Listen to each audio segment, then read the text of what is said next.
अजबे गजब के जुबन बनल बा भाई एकनी खातिर आजकल पता न काका छुआवत।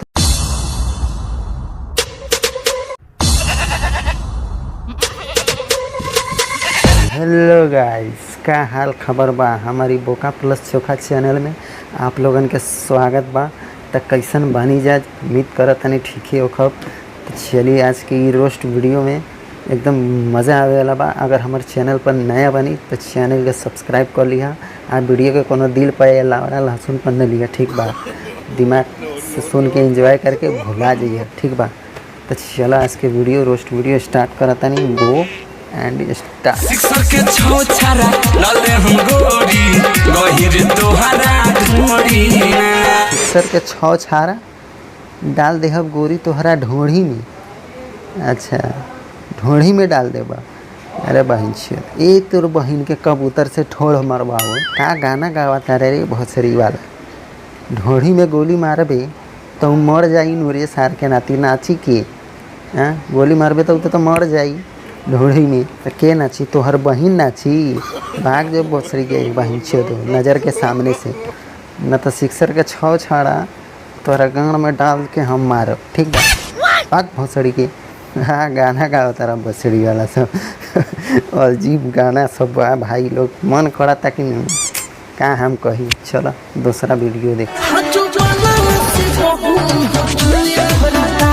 हाँ, का जौवन से चुए बबरी तोहरा तारी। वाह वाह, जौवन से तारी छुअता। जौवन से साला कोनो माल छुआवता, हाँ तो कोनो रस छुआवता, तो कोनो मलाई छुआवता। हाँ साला सम आई मिठू भाई में। आ मिठू भाई का कहता जौवन से कहते तोहरा तारी छुअता।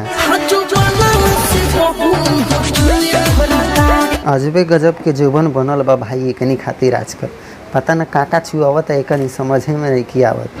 देखा तारा ना गाना में का छुआवत था। चलावत बा भाई गाना पर, ठीक बा। खुशी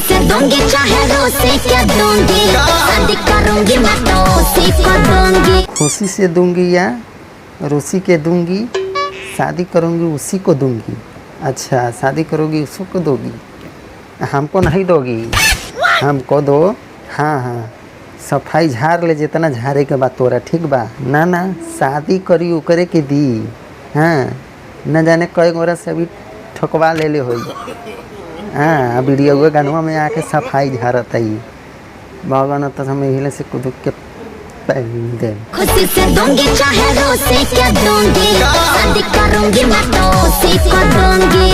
भाग जे बहन छोदन, ठीक बा। न तो हम नज़र से पीली ली सामान से बाद में, ठीक बा। भाग भोसड़ी वाला माई, अगर सामान में हाथी के लंड पी लो। ढोरिया के